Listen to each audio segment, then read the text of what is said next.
Hey guys, what's up and welcome to another episode of the Good Cast Show. So my guest today hails from a movement that definitely captured our imagination way back in the early 2000s when they rallied together thousands of protesters to the streets to protest the BN regime then and injustices together with championing free and fair elections.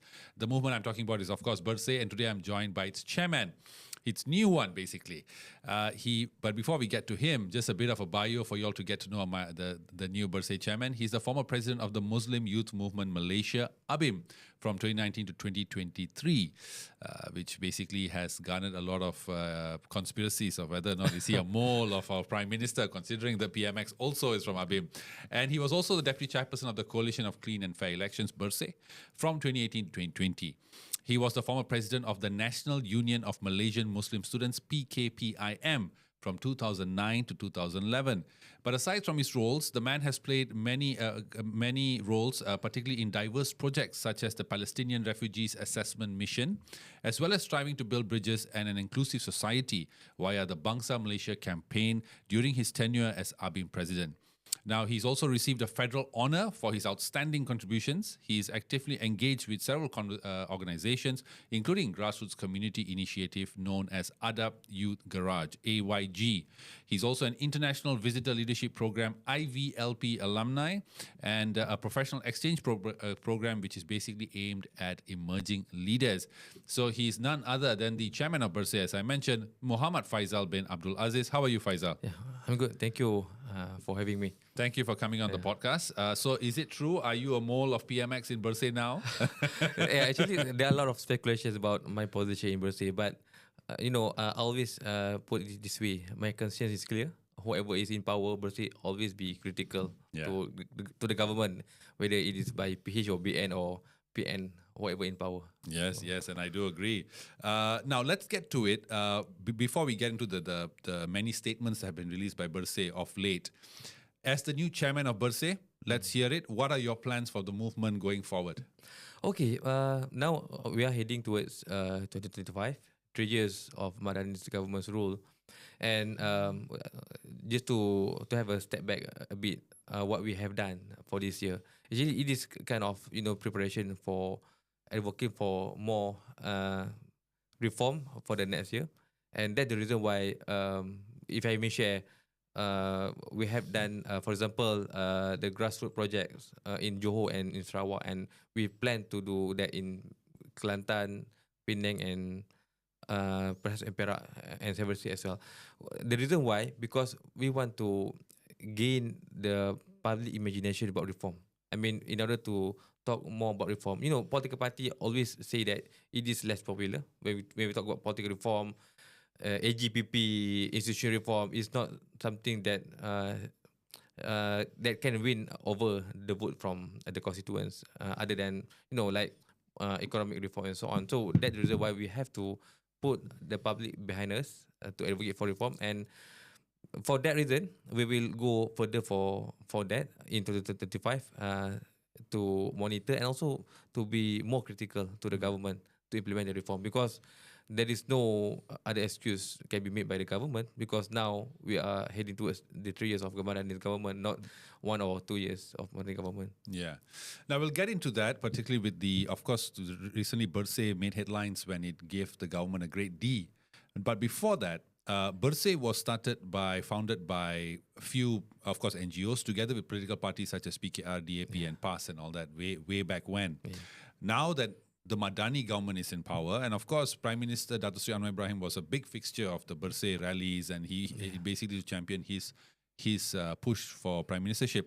Do you think BERSIH can be impartial, considering its roots are tied to the many parties who are currently ruling?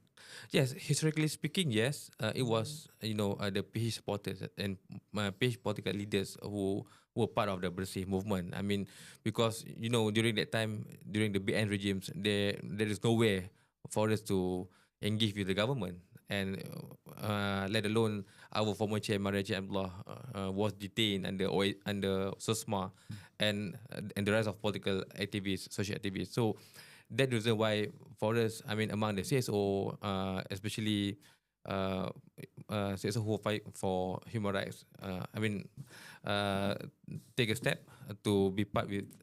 To have a conversation with political parties, especially the opposition, to have a coalition, and this is what we call as BERSIH, to ask for a clean and fair election.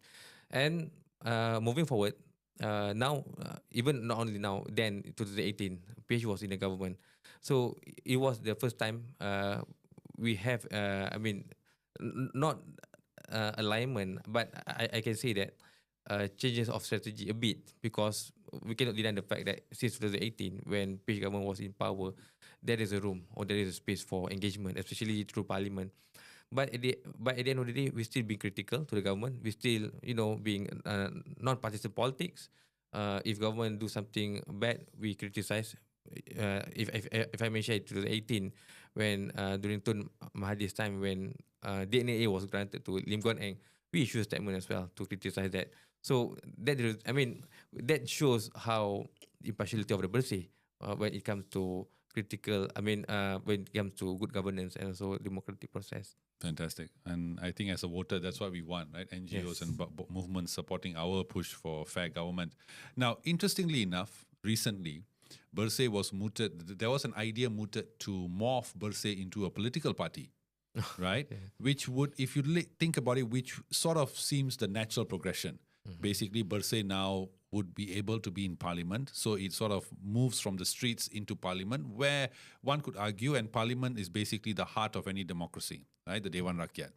And there you would be able to enact reforms, fight policies, and propose new policies and enact your reforms.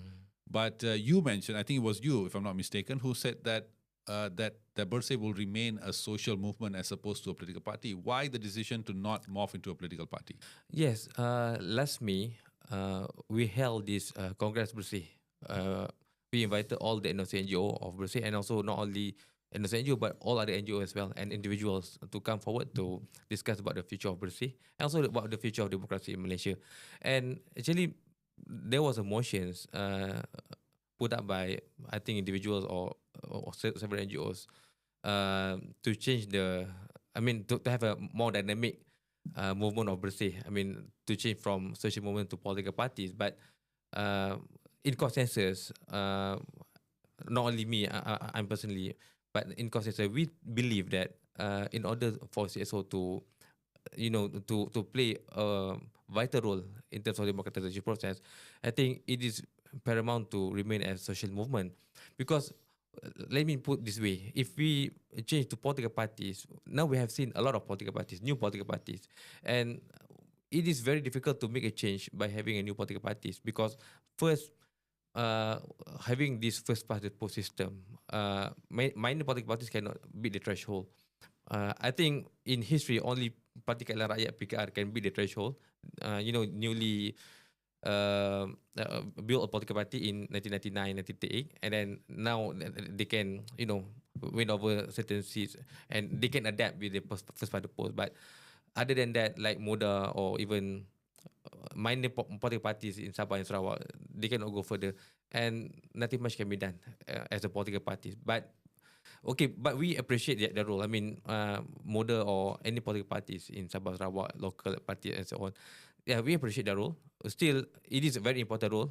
We do not deny the fact that they have vital role to be played under the name or under the brand of new political parties. But BERSIH, as far as our belief now, still we believe we need to be. We need to remain as a social movement, non-partisan politics. I understand. Do you have political ambitions? Considering your CV, it seems like you're perfect for parliament. As of now, I don't have any political ambitions. But it depends. If there is a possibility of democratic transition that I can contribute, maybe I can consider. Fantastic. I hope, because when I look at your CV, I say, my goodness, this guy's CV is perfect. Perfect for a politician. Now, let's go back to BERSIH. Early on in this year, there was mention that BERSIH had come out with a statement basically saying that the reforms were taking too slow to be enacted, right? There was a kind of a strong statement cautioning the government, saying that you will take to the streets again, if the reforms promised are not realized. Now, unfortunately, the political reality is basically reforms take time. Nothing happens overnight, right? We've seen the initial 100-day promise from PH 1.0, which failed miserably. And obviously, Datsui Anwar Ibrahim is not working in an ideal environment where he doesn't command two-thirds majority for him to enact these reforms. And he has to play a game of cards with the other component parties. What do you think would be the timeline that for BERSIH that would be reasonable to see these reforms that you want enacted? Okay. Sometimes if you look at the report, we put it in two categories. First, manifesto accountability. Secondly, the historical comparison between several, I think, 5 most recent prime ministers. The reason why we put that, because we want to show to the public, especially to the government supporters, that actually within 2 years, a lot of things can be done. Put it this way, for example, the legacy made by Dato' Sri Ismail Sabri, I mean, whether he is a genuine reform or not, but for us, the most important thing is result. Even though Dato' Ismail Sabri held prime ministership, I think less than 2 years, a lot of things was done by him, especially when he grant the Constituency Development Fund. I mean, it is very important to broaden the democratic space in Malaysia. And also, he managed to pass the anti-hopping law, because at least he put an end to this political turbulence, Sheraton move, and after that, a lot of things, political chaotic and so on. And also, he ensured that we have this, Uni 18 and also automatic registration. So, when the government always say that 2 years is not enough time to implement reform, so let's see what was done by Dato' Sri Sabri, and that's the reason why we put that as one of the category of the grading marks to the government. But at the same time, like you said, PH 1.0, during Sheraton move, we understand that government sometimes need to play with certain, political environment in order to avoid Sheraton move 2.0. But our concern is if government is too conscious about that. I mean, too cautious about that to the extent of undermining the democracy. And at the same time, it is not just a matter of you are not implementing the reform, but sometimes we can see, or people can see, public at large, there are certain elements conducted by the government that amounts to the regressive element of democracy, like what happened in maybe Multimedia Communication Act, licensing the social media platform and so on, and also empowering the CMA, Communication Multimedia Act, and so on. So a part of you abolish maybe certain draconian laws, but you enhance the law. So that pretty much our concern, and that should not be the reason why you worry too much about Sheraton move 2.0 by not implementing the reform. Understand. Now, let's go to one thing. Of course, there was recently a memorandum between the government and PN, which was rejected by PN on the grounds that they feared that it could encroach on the Malay and Bumiputra rights. Okay. Now, interesting enough, BERSIH had actually submitted 5 points to be included in the memorandum, which include, equal allocations when it comes to MPs from government and non and opposition, more time for the opposition to speak, to oppose some of the points that are tabled in Parliament, and a few other points. Right now, the point is, I just want to get to this because Perikatan Nasional, as we know, is a coalition that relies heavily on Malay sentiment. Yes. Right? Unfortunately, that's the case. And recently, of course, we've seen Tun Mahathir join PN now. He was in PH, now he's in PN. I don't know which coalition is going to be next. And basically, he's saying that he wants to unite the component parties against a common enemy because under their rule, which of course he's referring to the current Madani government, or PH, that the Malay rights will be infringed upon. Now, as a non-Malay, and I've discussed this previously with Syed Farid Alatas, who was a previous guest, and I cannot wrap my head around this because, as we all know, the Malay or Bumiputra rights is enshrined in our federal constitution. Yeah. And you cannot change that just because you want to. Okay, it's a federal constitution. It's there. It's basically written in stone, if you will. Now, I'm curious because I've never asked this question to a Malay. As a Malay, as somebody who's worked a lot with the Muslim community, when you hear politicians say things like, you know, if you don't join us, your rights will be affected. Do you ever get affected by this? Do you ever wake up and say, oh my God, he may be right, I may be losing my rights? Has that thought ever crossed your mind? First of all, we should see who talk about this. If it comes from politician, so we know it just for the sake of political purpose. And you know, the main issue of, the current scenario, like you said, the current opposition, they downplay with the racial and religious rhetoric instead of reform. And I can say that maybe most of them, especially in parliament, they're indifferent about reform agenda. And most of them first timer of MP. Perhaps they just follow the trajectory of their senior leaders, you know, downplaying with the racial issues and so on. And that makes hard for us. For example, when we talk about equal delineation, when we talk about, you know, severe malapportionment that always, that remain until now, unequal distribution of the votes, because we cannot deny the fact now, especially the young voters, suffered unequal voting share because most of them probably vote in KL or in urban areas. So if you compare to the voting share at the rural area, of course they are less valued. So we have to move forward, looking at looking at the bigger picture as a Malaysian. I mean, when we talk about clean and fair election, severe malapportionment need to be addressed too. It happened to be, you know, I was in Sina Harian interview with Wan Faisal, and you know, Wan Faisal suddenly mentioned about this, you know, delineation process, malapportionment, securing the Malay votes, and it happened to be, you know, I was just sitting beside him, and I just, you know, replied to his message, and I said to him, I said to the public lah, when we talk about fair and equal voting share, you should not play a racial card, because at the end of the day, we are all equal citizens. We need to treat ourselves as equal as we can, especially in terms of voting power. And otherwise, we cannot move forward. I mean, other people will keep talking about, you know, racial issue and so on. And maybe one of the antidote that I can propose is we need to leverage this, you know, the concept of centripetalism. I mean, having more mixed constituency. But of course, not all constituency they can have mixed. Like for example, one parliament, instead of 90% Malay or 90% Chinese, maybe we can have one parliament maybe 60% Malay or 60% Chinese. So people, the constituency and also the parliament will focus more on policy that can benefit all Malaysian instead of, you know, just taking care of one particular race. So that could be one of the antidote for the racial politics in Malaysia. Definitely. But are you affected by it? When you, just on a personal level, Yeah. do you ever get affected by statements like this?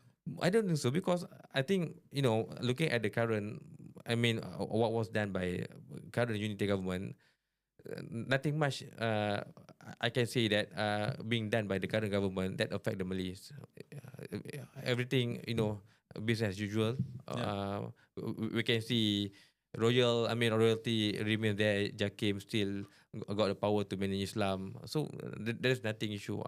Affect the Islam in Malaysia. Yeah, definitely. I agree with you. Now, of course, BERSIH has criticized PN for not providing more reasons why they basically rejected the entire memorandum, and saying that the reasoning given, basically the worry of it encroaching on Malay and Bumi rights, was not enough. You should give more reasons. Fair enough. Now, on the flip side, BERSIH has also opposed or sort of criticized PH because of their money politics. I think in the recent by-elections, it was Sungai Bakap and KKB. BERSIH issued statements saying that they were they condemned the whole, or not condemned, but they basically suggested to stop throwing money at voters. Certain projects were suddenly, Yeah. conveniently approved. Now, I would say that these two tactics, one is racial politics, one is money politics, it works, or it's continuous even from those days during BN time, because voters respond to it, right? Let's be honest. The Yeah. voter responds to it. The voter, when money is being thrown to them, of course, that's the easiest way to buy votes. So in reality, isn't the fault of why these two tactics are so popular in Malaysia now, or gaining popularity in Malaysia, is because of the voter. Because the voter needs to change their mindset and not be taken by this. So what do you think is the responsibility of every individual voter to stamp out these two tactics that are killing the politics in this country? Okay, let me put this way. When we talk about electoral reform, when we talk about institutional reform, it is not just about the system, but the outcome of the system. Meaning to say, how can we educate the public? How we can, change the behavior of the public.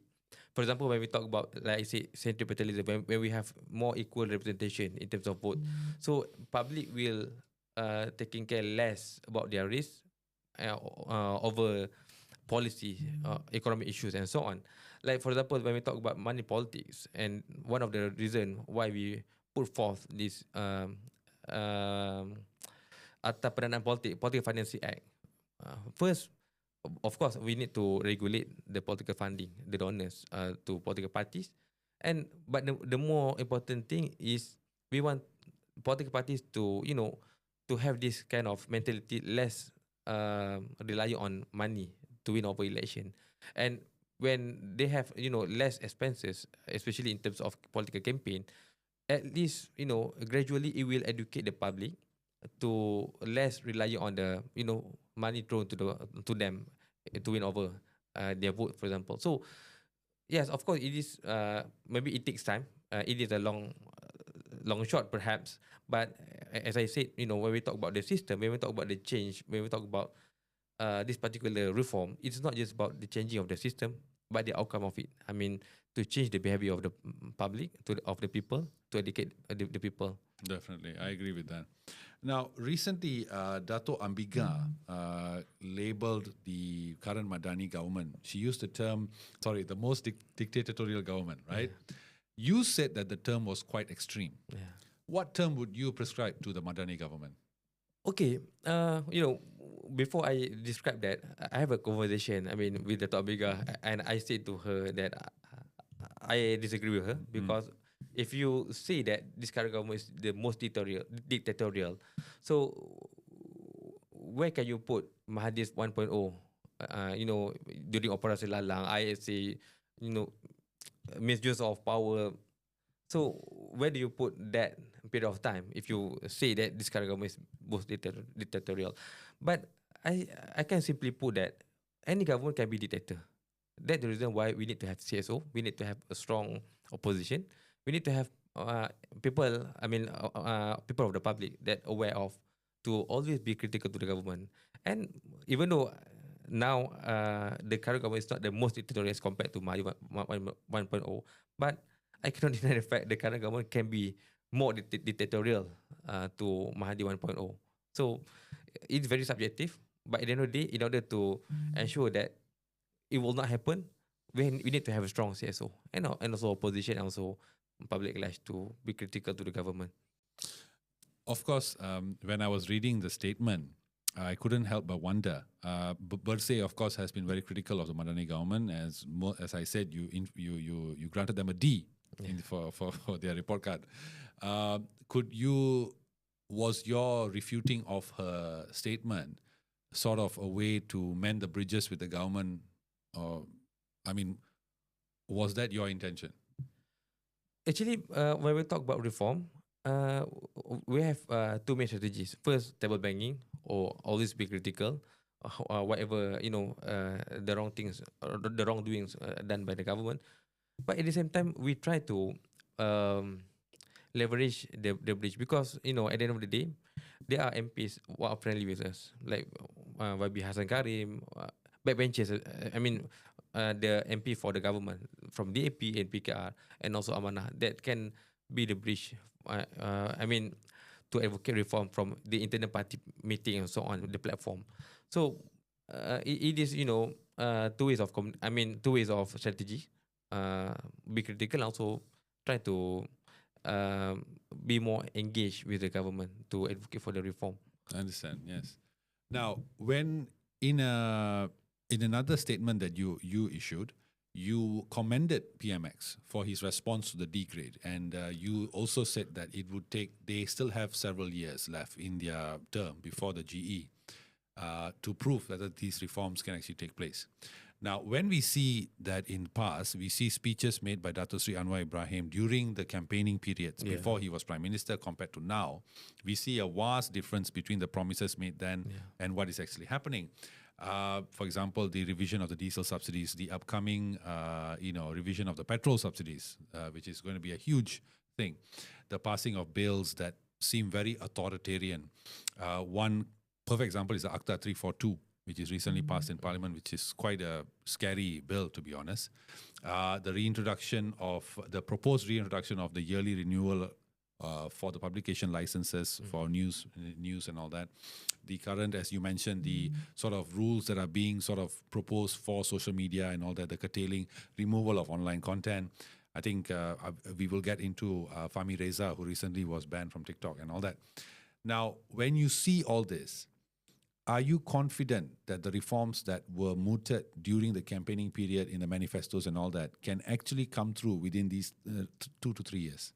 Yeah, actually, there are some theories say that government will always do the best thing when it comes to 1 year or several months before election, because that's the only way you can ensure that people will remember. Maybe, perhaps it is partly true, but I try to, convince myself to believe in that way as well, because I think government had no, especially PH had no options, to win over their base vote, especially at the urban areas, other than to implement reform. I think government or the PH, side, they are well aware of it. They cannot just easily win, the Malay votes from the rural areas by advocating, whatever Malay right, because, it was taken by Perikatan Nasional and passed Bersatu. So, I still do believe that there are certain MPs, especially Sedia Wangsa, Subang, PJ, still believe that they need to do something to win over the people at their constituency. But yes, as you said, you rightly mentioned that that's one of our concerns as well. Instead of looking democratization process moving towards the right direction, but it seems, to be in a cycle reversing to the, I don't know, Mahadi 1.0 or maybe BN or maybe PH, whatever interpretation that you can make. Yeah. So that's worrying us, and we must to keep reminding the government and also ask the opposition to back up. Now, speaking on that point, which is the curtailing of freedom of speech, and I think I've talked about it a lot on this podcast. We saw recently Fahmi Reza, who's a well-known graphic designer and political activist, who was summoned to the police to give statements for some of his graphic designs. And he also had his TikTok account banned. Now, the interesting thing enough is Fahmi Reza's graphic designs played a big role way back when, during the whole protest against 1MDB and all that. And YB Fahmi Fadzil in Parliament refuted the allegations that it was the government who asked for the TikTok account to be banned. Now, regardless of who banned the account, we have seen more online content removed in this year as opposed to last year by manifold. Yeah. What is BERSIH's stance on this? Actually, if you look at the statistic, I think it was published or it was released that CMA made an application to the platform to take down or to remove the content. So, meaning to say, it is part and parcel of the government's instruction under the name of MCMC lah. MCMC give instruction for the social media platform to take down certain content. So, I think that's the main issue.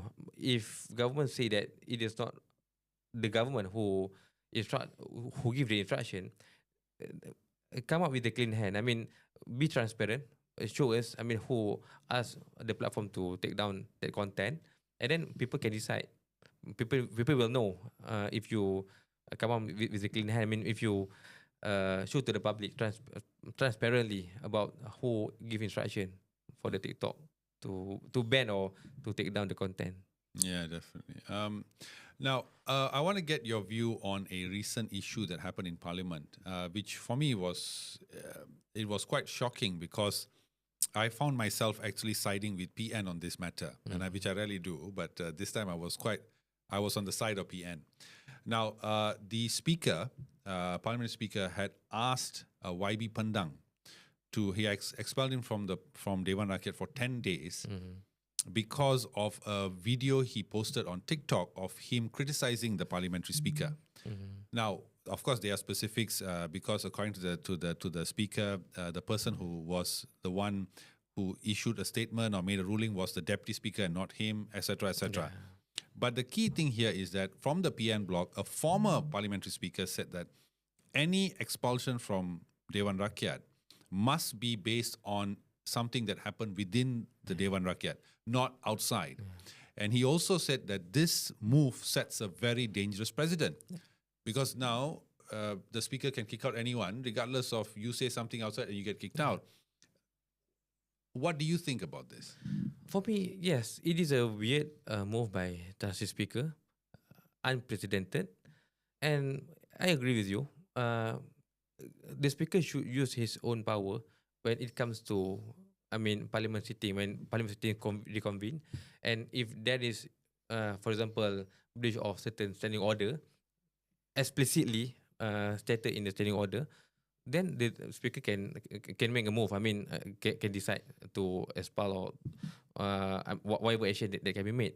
But in this case, yes, it may, open a floodgate, not only for him, but for the next speaker to do the same thing. If there is something, criticism made by certain MP outside of the parliament in whatever TikTok or in speech. So we should not have that move. And, when we talk about speaker, I always say this, I myself, I really miss Nasir Arif to be. I mean, he is the best speaker that we ever had. Professional, not only professional, but he also very knowledgeable when we talk about, rule of law, and also, he tried his best not to be biased or pro to political party, to any side of government or opposition. And yeah, if you ask me, that really I wish for if Tan Sri Arif can be speaker to come back, yeah.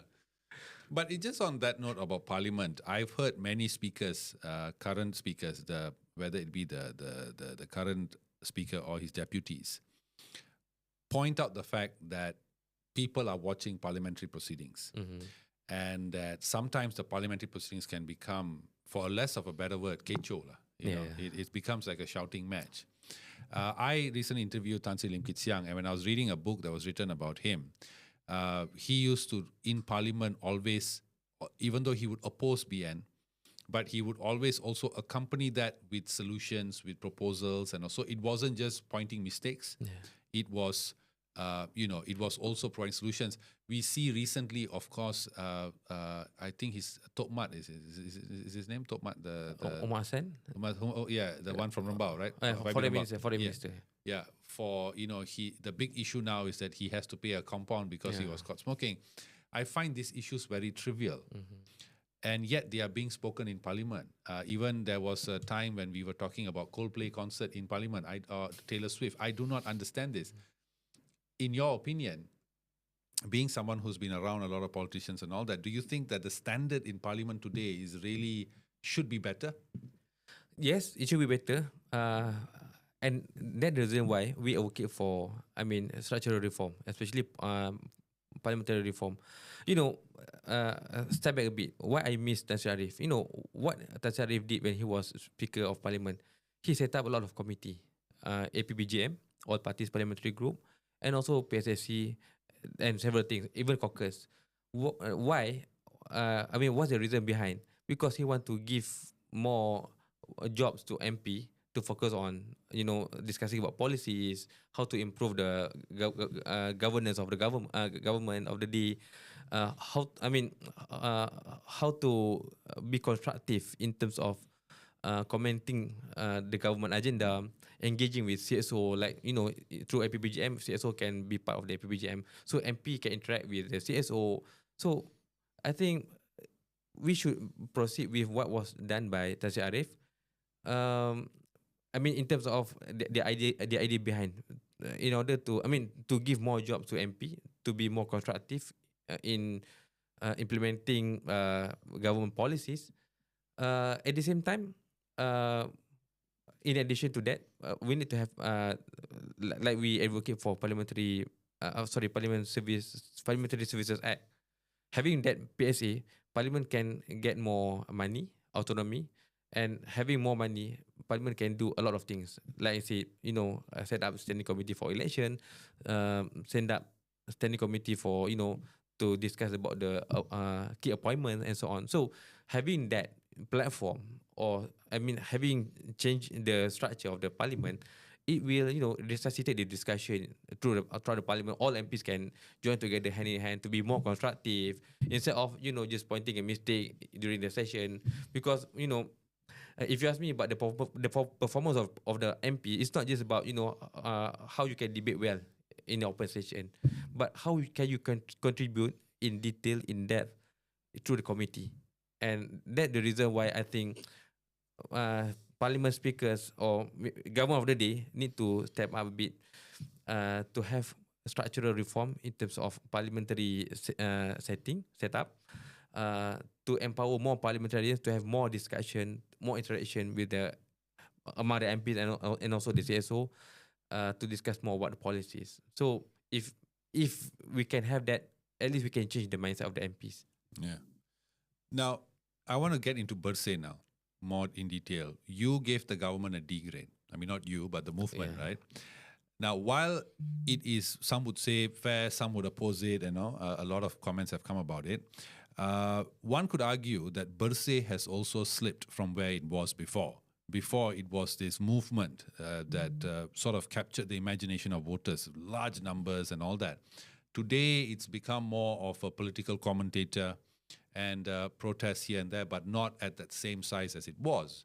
So I would like to ask you, from 2018, when we was time of PH 1.0 till today, what grade would you give BERSIH?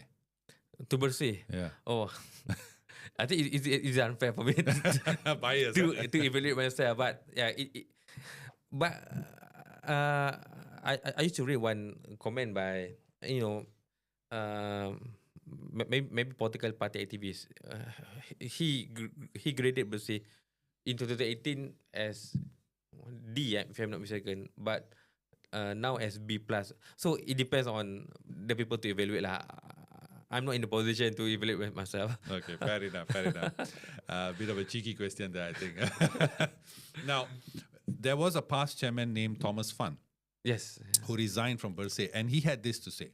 He said, in good conscience, I cannot lead a divided SC that is pulling in opposite directions or defy the will of the majority of the endorsing NGOs. Has BERSIH lost its way? Is it divided in the quest for free and fair elections?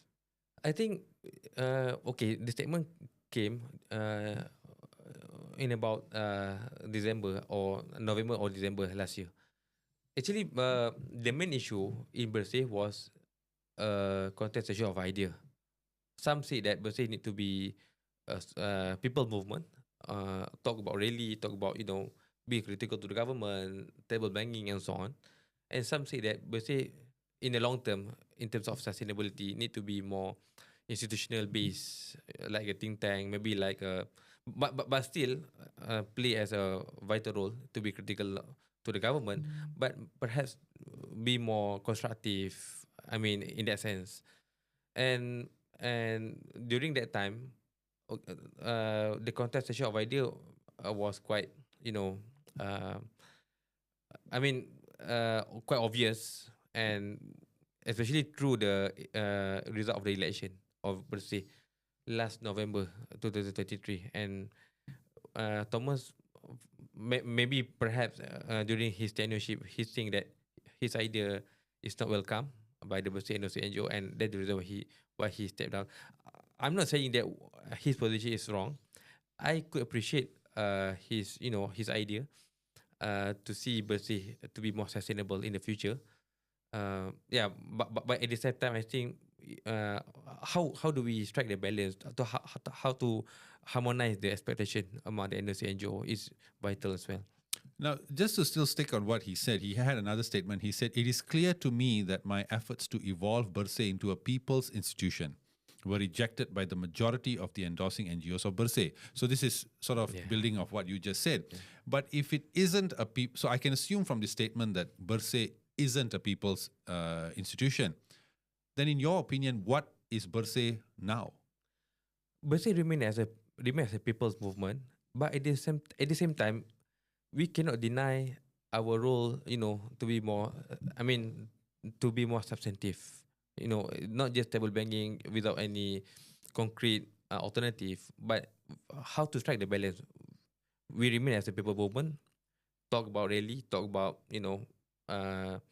criticism against the government, but at the same time, we need to strike the balance between that and also how to engage with the government to provide solutions. So, just a matter of how to strike the balance. To be more substantive in terms of criticism. But if BERSIH is when you say substantive with their criticism, if BERSIH isn't going to resort to table banging or mass protests, which is what it is known for, that people know BERSIH for, if it's not going to be a political party and sort of try to enter parliament, which would be, to me, I would say that would be the most natural progression in my mind, then how can BERSIH truly effect change if it's just a commentator? What is the middle ground between those two extremes? Yeah, actually, still, I must have, I won't discount any possibility of having a mass rally. But as I say, it depends on the readiness of the people. And that's the reason why we try our best to engage with the public at large. We went to, grassroots, outside of the Klang Valley to advocate for the reform. To capture the imagination of the people. To be with us and to advocate for this reform. It is, it's like to plant a seed to prepare for the potential mobilization in the future. So we do not deny the fact, or any possibility to have that. But at the same time, we try our best to engage with the government and also opposition to provide with more substantive alternative and so on for the reform agenda. Okay, I want to get back to politics, especially the news now. So there's, in terms of parliament, and I think this is well connected to that, we see several eye-raising incidences, one of which is, of course, the possibility of Tengku Datuk Sri Zafrul Tengku Abdul Aziz possible shift to PKR and from BN, and potentially being named the new Chief Minister of Selangor. What are your thoughts on this? Okay, I think it won't work because Tengku Zafrul is from UMNO. He holds the position of MKT UMNO, if I'm not mistaken. Yeah. So it's very difficult for him to shift easily to another party while holding, the high position of UMNO. First. Secondly, if he shifts membership from UMNO to PKR, I don't think PKR will allow him to be Chief Minister of Selangor because there are a lot of, ESCO members in Selangor who have served the party for maybe 20 years waiting for that position. Of course, they won't easily, give in to Tengku Zafrul to have that position. But I'm not sure what kind of political game behind. But what we can see, through the comments in social media, Tengku Zafrul seems to see, is perceived as he upset with the UMNO Selangor. Yeah. He is perceived as the victim of being sidelined by UMNO itself to hold a high position in Selangor. So that's the reason why I think he tried to shift membership to other political parties. It's been a funny week, honestly, because we've seen also another sort of, I don't know what you call it, a hint maybe, of Hishamuddin, KJ and Syahril Hamdan potentially going back to UMNO. We've heard KJ on the Keluar Sekejap podcast, say that, he was fired from UMNO, he's still UMNO and all these things. Yeah. Do you think that these three names would ever go back to UMNO? And do you think that UMNO needs them now? Okay, on that question, I believe KJ will go back to UMNO, and KJ is always UMNO man. He's a party man, and he won't go anywhere, even PKR or Muda or Bersatu. Even in fact, he was offered by Tan Sri Muhyiddin to hold position at Majlis Tertinggi Bersatu, but he just uh, ignore the offer. I think because what he want is to come back to UMNO. And perhaps KJ is waiting for Zahid to go. If Zahid goes, he got the chance to contest as UMNO president. So we can expect the political destination of KJ. Only want to be a president of UMNO and Prime Minister of Malaysia one day. And if KJ went to UMNO, if KJ go to UMNO, of course Syahril Hamdan will follow suit, because Syahril, he's the same trajectory of KJ. And also, like Syamuddin as well, I think three of them will join UMNO. And if you ask me about whether UMNO need them, yeah, in terms of public perception, I think, popularity, of course, UMNO need KJ more than Zahid, because Zahid is not popular as KJ, particularly in terms of getting young voters to come back to UMNO, to have faith in UMNO. So, instead of, UMNO needs a KJ more over Zahid. In that sense, if you look at the current potential, if you look at perhaps a succession plan for Prime Minister Tan Sri Anwar, of course there will come a time when he'll have to step down and all that. That's just a natural progression. I've struggled to find any suitable candidate that to take over from him. Who do you think should be? Is it KJ? Yeah, Anwar. All of us know Anwar, when he became Prime Minister, he tried his best to put high standard of prime ministership. So it makes difficult for his successor to beat him or to be equal with him, like Mahathir 1.0, and also So and that's the reason why we discuss about who will replace Anwar as a prime minister, because like Mahathir, when Mahathir stepped down, Pak Lah replacing Mahathir, it's very difficult for Pak Lah, to carry the baggage, because Mahathir 1.0 was very strong in terms of international policy and so on. And same goes to Anwar. Anwar will, lead this current government with a high standard of prime ministership. You sound like an Anwar supporter. No, yeah. I'm just kidding. A part of the reform agenda. If you talk about, the economic progress, and if you talk about, geopolitics, international, how we play very well, he has good relations with India, China. And even Russia. Yeah. At least, after Mahdi, we have been relatively silent in terms of geopolitics. So Anwar, at least he managed to appear as a key player. Make Malaysia as a middle power country again back. So I agree with you. Even if you think about geopolitics, the way he's juggling the US and China despite their tensions in this region is amazing. Yeah. In terms of our foreign relations, I think he's number one. You see the ties he has done, the investments that are coming in and all that. Yeah, that's fantastic. I do agree with you. Yeah, okay. So coming back to your question, and perhaps maybe people see KJ as one of the potential candidates that can beat or maybe can be equal with him, with PMX. To continue the legacy, to ensure that Malaysia will progress more in terms of geopolitics and economic. Yeah, because he's the only one. I think KJ is the only one because number one, he has a popular vote. He has a national, I would say adoration or maybe fan lah. His fans, and he's one of the few UMNO politicians who has followers or people who like him across races. Yes, which I think UMNO struggles to find someone who's that transcending across races, and also he's held three portfolios. So I think the only one that I see is him. There's no one else. Yeah. Now, of course, another thing that happened again, talking about shifts in loyalties and coalitions, is of course the withdrawal of the Sabah Progressive Party (SAPP) from Perikatan Nasional.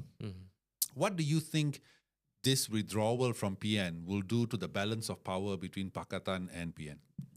I think when we talk about Sabah and Sarawak, sometimes they try to steer the political game in silo, because Sarawak and Sabah is very different with Semenanjung.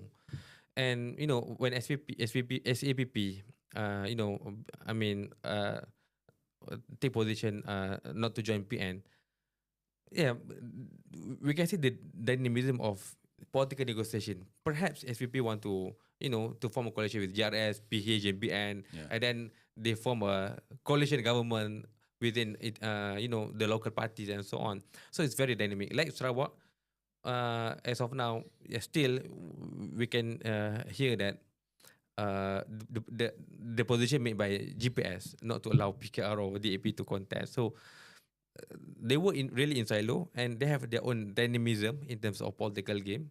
And I think Sabah is like that. They are very, Sabah and Sarawak, right? They are Yes, very cautious. yeah. So, but at the same time, they can change, political alliances easily, just for the sake of Sabah and Sarawakian. Now, what I've seen, all of these changes this week, I think for me personally as a voter, I think that all of this can be, the reason why all this happening can be pointed to our current post-electoral coalition system, which I find, and some people may call it, because it's just a coalition of convenience, if you will. Yeah. One thing I miss from the BN regime under Tun Mahathir, Raza, and all these people, is that though that ruling regime had stability, so from the independence they could implement policies that then they could see the policies through. In this system, there seems to be no room for any long-term policies to be implemented, because coalitions can change tomorrow. Today, DAP could leave unity and then boom. I'm not saying that they are. I'm just hypothetically speaking. So, do you think that this current system is right for the country? Actually, of course, when we talk about economic stability or political stability, there are costs for that, and the cost is about undermining the democracy. And yes, you rightly pointed out, during Mahathir's 1.0, the political stability is there because only Barisan Nasional got two-third majority, just one coalition. So everything with the hand of Prime Minister. But along the way, we can see a lot of draconian laws, and in fact, the people's voices are not heard and so on. So, at the end of the day, how to strike the balance? But at the same time, now election is very competitive. Yeah, as you rightly said, because of the current structure, the current system, all political parties used to be in the government and so on. So people see that.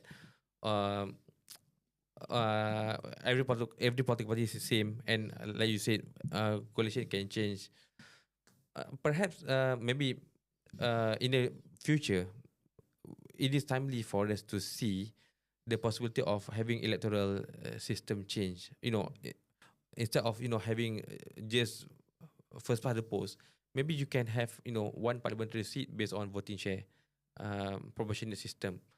So they could be one of the possibilities lah, because if you just rely on 2 member of parliaments based on first past the post, it will remain status quo. I think if you ask me about the result of the next election, perhaps the current status quo will remain. But if you try to shift to be a game changer, to shift the system, at least to have 100 parliament seat based on the voting share, so it will change a bit, the current status quo, and perhaps it will lead to more stability. As a person who has worked with the entire Malay Muslim, not entire, but a large portion of your career has been working with organizations that deal with the Malay Muslim community, one thing that we must accept is that Prime Minister Anwar has oftentimes struggled to garner a large portion of the Malay vote.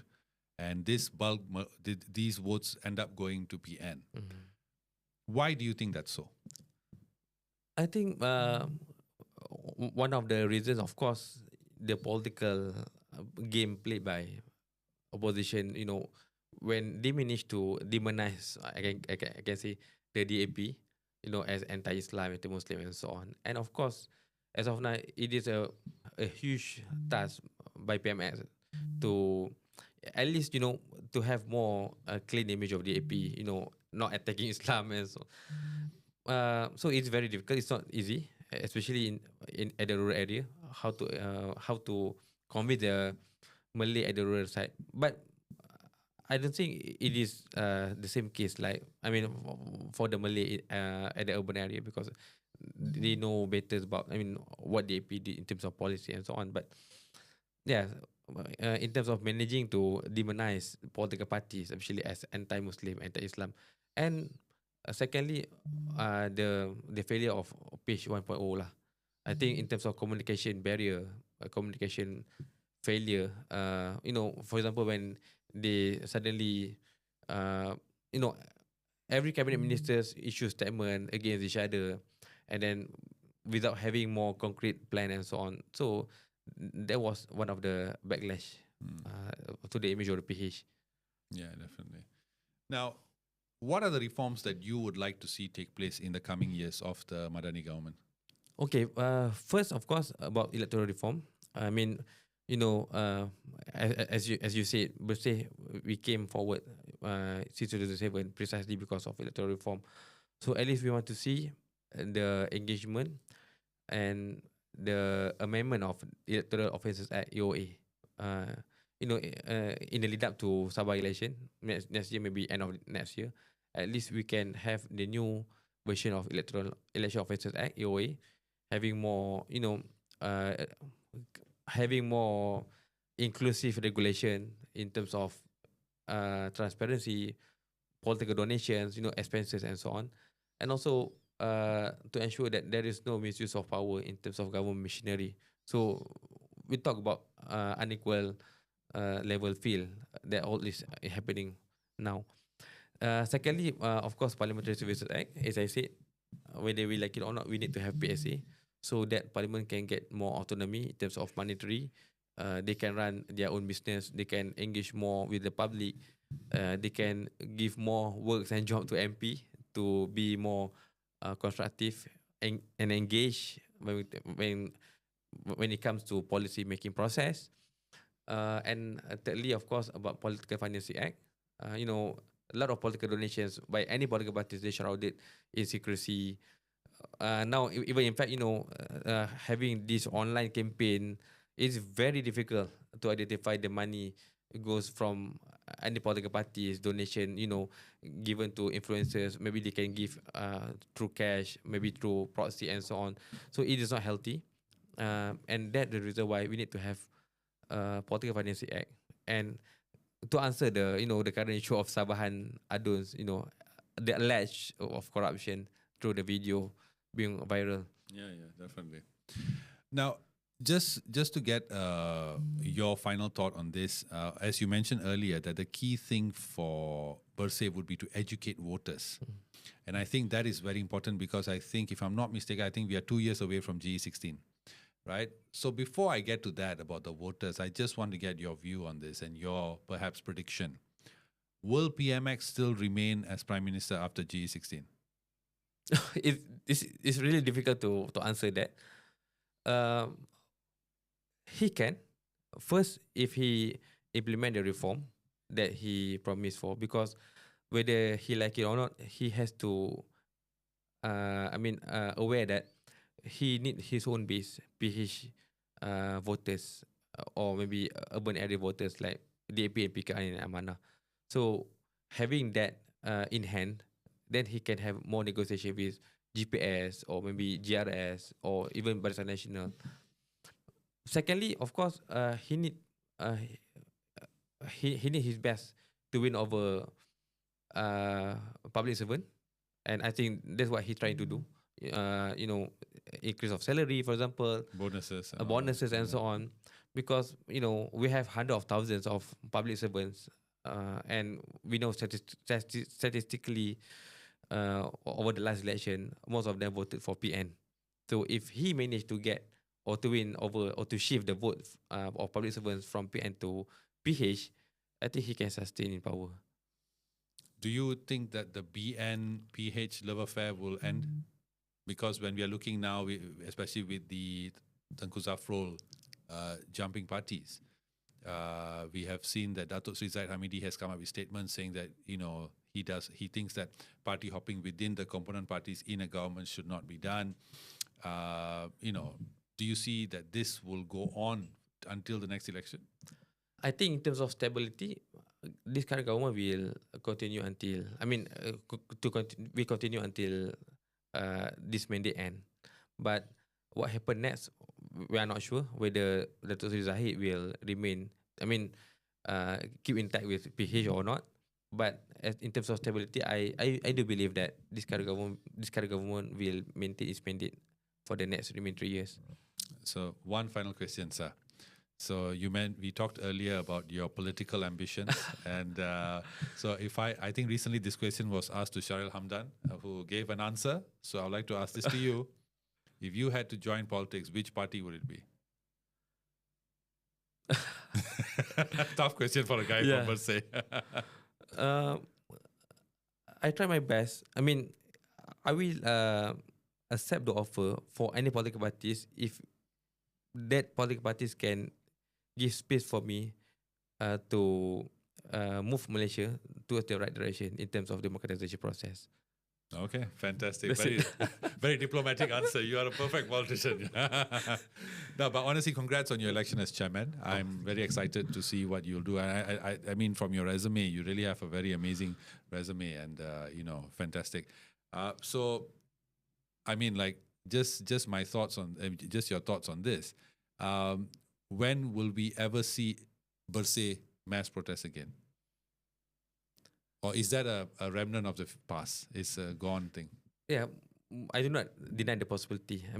Discount the possibility to have a mass rally. And what issues would you rally for against this time?